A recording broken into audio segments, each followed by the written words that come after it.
غزہ میں جنگ بندی کے پہلے مرحلے پر اتفاق ہو گیا اسرائیل اور حماس کے درمیان اور معاہدے کی توثیق بھی کر دی گئی ہے حماس کی جانب سے۔ یہ بڑی اہم پیش رفت ہے۔ غزہ میں جس طریقے سے بربریت جاری تھی اسرائیل کی طرف سے اور معصوم بچوں کو نشانہ بنایا جا رہا تھا، خواتین کو نشانہ بنایا جا رہا تھا، بزرگوں کو، تو اس پر اب یہ جو تبادلہ ہے قیدیوں کا وہ بھی ہوگا اور 72 گھنٹوں کے اندر یہ تبادلہ بھی متوقع ہے۔ یہ کتنا دیر پا ہو سکتا ہے اور جو ٹریک ریکارڈ ہے اسرائیل کا معاہدوں کے حوالے سے، اس کی روشنی میں کیا یہ معاہدہ دیر پا ہو سکتا ہے یا نہیں، اسی پر بات کر لیتے ہیں۔ سابق سفیر جناب ڈاکٹر احمد صاحب ہمارے ساتھ موجود ہیں۔ بہت شکریہ ڈاکٹر جمیل احمد صاحب وقت دینے کے لیے۔ سر، جیسے کہ میں نے کہا کہ ماضی کا ٹریک ریکارڈ اچھا نہیں ہے اسرائیل کا، کوئی بھی معاہدہ ہو، تو آپ سمجھتے ہیں کہ جو پہلا مرحلہ ہے ابھی جنگ بندی کے حوالے سے یہ دیر پا ہوگا اور امن جس کی ہم خواہش رکھتے ہیں وہ مستقل طور پر قائم ہو سکے گا یہاں؟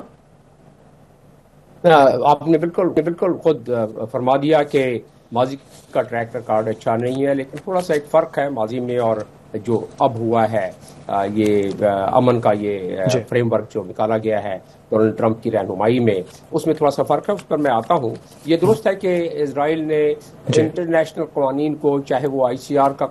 انٹرنیشنل کرمنل کورٹ کا قانون ہو، انٹرنیشنل کورٹ آف جسٹس کا قانون ہو، اقوام متحدہ کا چارٹر ہو یا یونائٹڈ نیشن سیکورٹی کاؤنسل کے ریزولوشنز ہوں، اس کی کبھی کوئی پاسداری نہیں کی۔ اور میرے پاس بہت سارے ریزولوشنز میرے ذہن میں اس وقت ہیں، اور اس میں سر فہرست ہے 242 جس کے تحت یونانیمس ریزولوشن پاس ہوا تھا سیکورٹی کاؤنسل میں، ریزولوشن نمبر 242 جس طرح میں نے بتایا، اس کے مطابق اسرائیل کو 67 کی باؤنڈری سے پہلے والی باؤنڈری پر واپس جانا تھا، لیکن اسرائیل نے بالکل اپنا قبضہ نہیں چھوڑا۔ جتنی زمین 67 میں قبضہ کی تھی اس سے پہلے 1948 میں قبضہ کی تھی، اس کو کبھی اس نے خالی کرنے کا نہیں سوچا، بلکہ اس مرتبہ غزہ کو ہڑپ کرنے والا تھا کہ بیچ میں یہ ایک سبیل بن گئی کہ شاید کچھ طوالت آ جائے، شاید کوئی امید ہو جائے کہ فلسطین ایک ریاست بن سکے، شاید کوئی وہ انٹرنیشنل قانون جس کے تحت 2 ریاستوں کا تصور قائم ہوا تھا اسلو ایکارڈ کے مطابق 1993 میں، شاید وہ جو کہ سیکورٹی کاؤنسل نے جس کو انڈورس کیا تھا 2 ریاستوں کے معاملے کو، وہ شاید اس کے بعد اس کی کچھ راہیں ہموار ہونا شروع ہو جائیں۔ اور وہ میں کیوں کہہ رہا ہوں کہ پہلے سے اور ابھی فرق ہے، کیونکہ یہ تو بات ایک تسلیم شدہ ہے کہ اسرائیل کو جب تک امریکہ کی سپورٹ ہے وہ اس گھمنڈ میں رہے گا، وہ اس غرور میں رہے گا، وہ اس طاقت کے بل بوتے پر امریکہ کے وہ جو چاہے گا وہ کرتا رہے گا۔ اور یہ وہی چاہ رہا ہے اسرائیل جو زائونزم کی بنیاد رکھتے وقت جو تصور قائم کیا گیا تھا 1897 میں، وہ لمبی داستان ہو جائے گی، وقت اتنا نہیں ہوتا ہے پروگرام میں، لیکن اس وقت یہ تصور قائم کیا گیا تھا کہ زائونزم کے تحت ایک ملک بنے گا اس نظریے کے تحت، اور اس کے بعد گریٹر اسرائیل کے تصور پیش کیا گیا۔ اور یہ اسی بات کا شاخسانہ تھا کہ غزہ میں جو قبضہ کیا جانا تھا، جو ایتھنک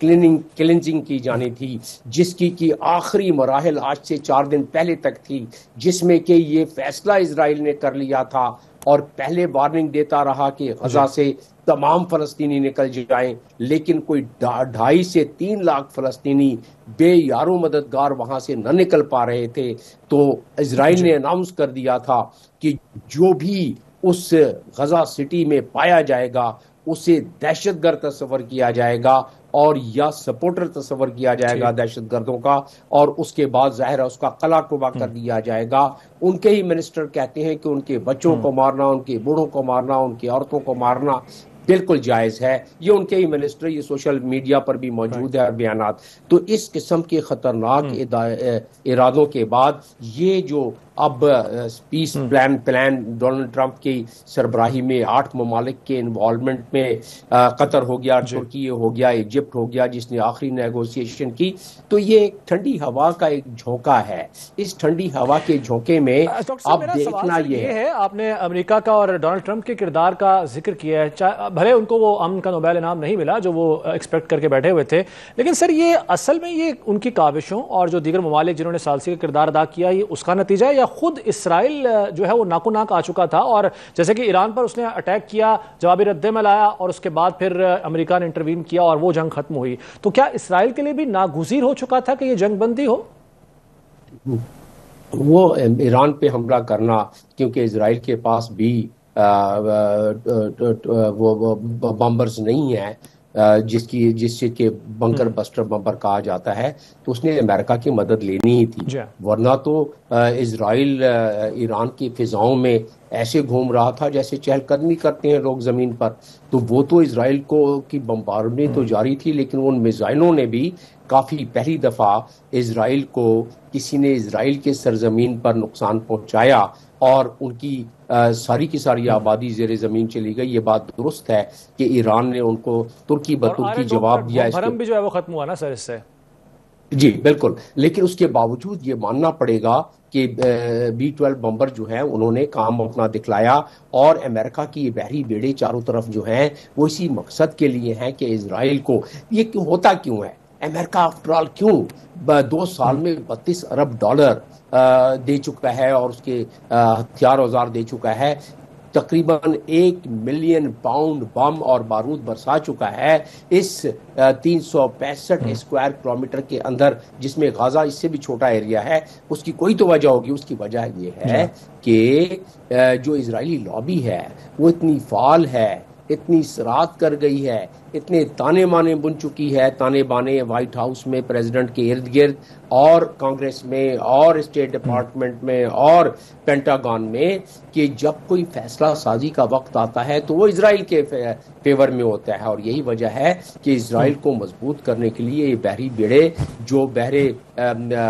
وہاں احمر میں ہیں اس وقت موجود اور جو میڈیٹرینین سی میں ہیں، اس کا مقصد یہی ہے کہ اسرائیل پہ اگر کوئی برا وقت آئے تو اس کو کئی مرتبہ کہہ چکے ہیں امریکن منسٹرز اور امریکن اکابرین اور اسرائیلی اکابرین کہ اسرائیل از امریکہ اور امریکہ از اسرائیل. تو اس میں تو کوئی دنیا اب دیے ہوئے حالات و واقعات کیا ہے، دیے ہوئے ماحولیاتی اور معروضاتی حالات میں کیا ہو سکتا تھا.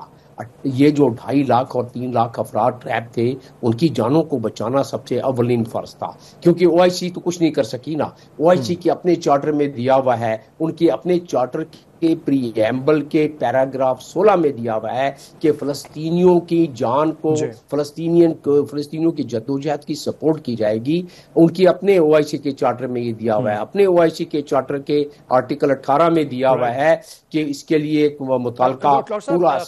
انتہائی معذرت، چونکہ آپ نے خود بھی جیسے کہ فرمایا وقت بڑا کم ہے، تو میں سر آخر میں ذرا ایک پاکستان کے رول کے حوالے سے بات کرنا چاہوں گا. سر ڈائریکٹ جو اسٹیک ہولڈرز ہیں پاکستان نہیں ہے، فلسطین ہے، اس کے بعد عرب ممالک ہیں، اور پاکستان اس کے بعد آتا ہے ایک مذہبی اور جو انسانیت کا رشتہ اس میں بندھا ہوا ہے فلسطین کے ساتھ. سر پاکستان کے وزیر اعظم شہباز شریف نے تو واضح کر دیا اقوام متحدہ میں کہ 1967 سے پہلے والی پوزیشن پہ ہم دیکھنا چاہتے ہیں. آپ پاکستان کی حکمت عملی کیا ہونی چاہیے سر مختصراً؟ پاکستان تو ظاہر ہے ہمیشہ یہی ڈیمانڈ کرتا رہے گا، لیکن پاکستان نے اور پاکستان کے پرائم منسٹر نے اس کی تعریف کی ہے ڈونلڈ ٹرمپ کی اس 3 فیز پلان کی، جو آپ اب دیکھ رہے ہیں کہ کل سے اس کی عملداری شروع ہو جائے گی. 72 گھنٹے میں پہلا فیز مکمل ہو جائے گا. یہ پرائم منسٹر نے خود اس کی تعریف کی ہے ڈونلڈ ٹرمپ کی، تو لہٰذا ہم اس کو مانتے ہیں اور ہمارا اس میں حصہ ہے. ان 8 ممالک میں ہم شامل تھے، لہٰذا 67 کی بات تو پرنسپل اسٹینڈ ہے، 2 اسٹیٹ تھیوری کی بات پرنسپل اسٹینڈ ہے. قائد اعظم کے قول کا جو ہے وہ اس کی پاسداری ہم کرتے ہیں، فلسطینیوں کا ساتھ دیتے ہیں، لیکن ابھی جو معروضاتی حالات ہے اس میں ہم فلسطینیوں کی جانیں بچا رہے ہیں. اس میں پاکستان نے ساتھ دیا ہے اور اپنے ایک دوسرے سے کنسلٹیشن کے ساتھ دیا ہے، جو ان دیے ہوئے حالات میں پاکستان کر سکتا تھا اتنی دور بیٹھ کے. جی بالکل ٹھیک ہے. ڈاکٹر جمیل احمد صاحب بہت شکریہ، آپ نے غزہ کی صورت بڑی سیر حاصل گفتگو کی، اپنا تجزیہ پیش کیا، آپ کے وقت کا بہت شکریہ.